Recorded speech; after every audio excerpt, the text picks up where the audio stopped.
Welcome back, Steve Price with you. Kel Richards coming up with some great words for us tonight. Let's go to our second panel, Sky News contributor Jamie Rogers, and for a debut on Sky, on the panel, South Australian Liberal Senator Leah Blyth. Welcome to you both.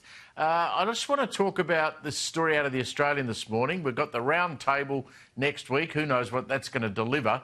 But the ACTU have decided to whack on the table. We would like a 4-day week. Now, this is a pretty strong push by the union movement. 4 days a week, no loss of pay, with a guarantee that productivity stays at the same level. It's a proposal that, you know, business leaders say, look, it's going to damage productivity, which is in the toilet anyway, investment and job creation. Here's the Treasurer, Jim Chalmers, when he was asked about that earlier today. We haven't been working up a policy for a 4-day week. That hasn't been our focus. And what motivates our agenda and what motivates the ACTU position is really making sure that workers in this country can balance their work and family responsibilities. Jamie, to you first. This is on top of the fact that the Victorian Premier, Jacinda Allen, wants to make it legal for an employee to tell an employer, oh, I'm working 2 days a week from home. I mean, this is craziness, isn't it? It really is, Steve. This is the complete opposite to productivity and the complete opposite of what we should be doing. Businesses will be looking at these decisions and think, why on earth would we be investing in places like Victoria or Australia as a whole? Because the union's making it look as though they don't want Australians to work at all. And one aspect that we should be discussing at this productivity roundtable is the sheer volume of government jobs as well, because in the past 2 years, 80% of the jobs that have come and been created have been in that non-market sector, so non-government as government jobs and NDIS. And productivity in that sector is at a 20-year low. So we really need to be addressing these issues as well, Steve. Now, we spoke about AI last week and how it's going to impact businesses. Well, if the unions want a 4-day working week, they're going to have to allow businesses to invest in things like AI to pick up the slack from humans. Jobs might be lost, but, Steve, they'll probably get their 4-day working week. I mean, Leah, last week, a week before, we saw a poll that actually said that the Australian workforce, 50% of the workforce, so 1 in 2 people, relies on government money, taxpayers' money, our money, for their salary, either as public service, working for the government, on a pension, on the NDIS. I mean, as a nation, surely 50% of the workforce can't be paying for the other 50% all the time.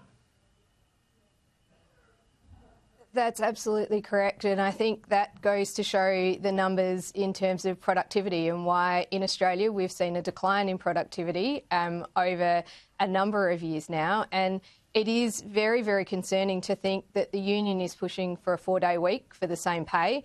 And I worry about what small businesses are going to do, not just at home for me here in South Australia, but across the country. We're going to be expecting these small businesses who are under the pump when it comes to increased energy prices. They've got incredibly stringent IR laws and salaries that they've got to meet. And then we're going to add to this a 20% reduction in their workforce, but they're going to have to fork out the same amount of money. I just don't see how this adds up to greater productivity for our country. And I'm not sure why we will continue to cripple ourselves, particularly on an international stage. Why are we doing this to ourselves? Jamie, I wouldn't be starting a business these days, I've got to say. Let's talk about that rate cut, the Reserve Bank, 3 of them now this year. But they're warning, and Jim Chalmers seemed to try to walk away from this, but they're warning that Australia's weak productivity threatens our living standards, wages, long-term economic growth. I mean, you don't need to be Jim Chalmers. You don't need to be the world's smartest pollster. You just need to talk to people in the country at the moment. Ask your colleagues when was the last time they had a wage rise. Ask your colleagues how many people they know who've been made redundant. The real economy that is in your face if you ask the right questions seems to be ignored by the people in the Canberra bubble. Yeah, you're right there, Steve. And when you look at Australia, we've had the largest fall in living standards across the modern world and the developed world. And it's sad when you see things like 10,000 people every month are facing homelessness.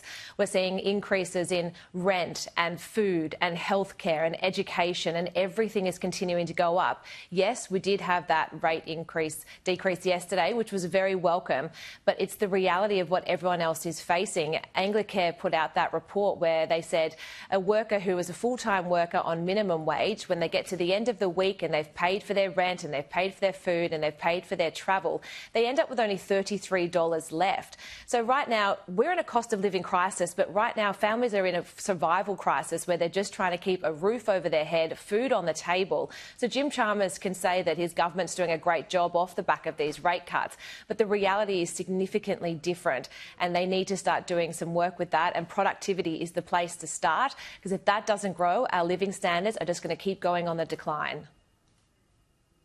Yeah, and I don't have great confidence about what's going to come out of that three-day gabfest in Canberra next week. Senator, I wanted to play a grab for you. You're in South Australia. I mean, South Australia is my home state as well. South Australia basically relies on an extension cord from the eastern states to keep the lights on. And we famously, all those years ago, the whole city of Adelaide blacked out for about 4 or 5 hours. But the Prime Minister's out there today, this morning, in a backyard in Brisbane. Here's what he had to say. Have a listen. So Australia has the largest per capita number of solar households of anywhere in the world. Solar panels are more common in Australian houses than a backyard pool. So, Leah, he says solar panels are more common than backyard swimming pools. I would make the point that houses with no solar panels and no swimming pools are the majority of houses in the country. I mean, we're going down a very dangerous road here. I think we are, and it is. It just goes to show just how out of touch the Prime Minister is. And certainly when I'm out speaking to people and they're talking about solar panel rebates, battery rebates, we've got people who can't even find rental housing, let alone get into purchasing a home and getting into the housing market. We're seeing energy costs absolutely soaring through the roof.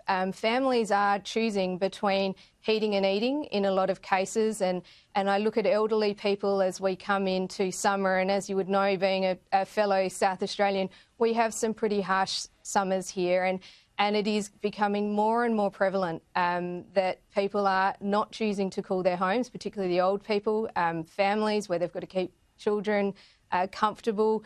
And this is, it's not something to go out and be proud of, because there are a lot of Australians who can't afford solar, they can't afford batteries, and they're the ones that are bearing the brunt of the energy policy that this government is pushing.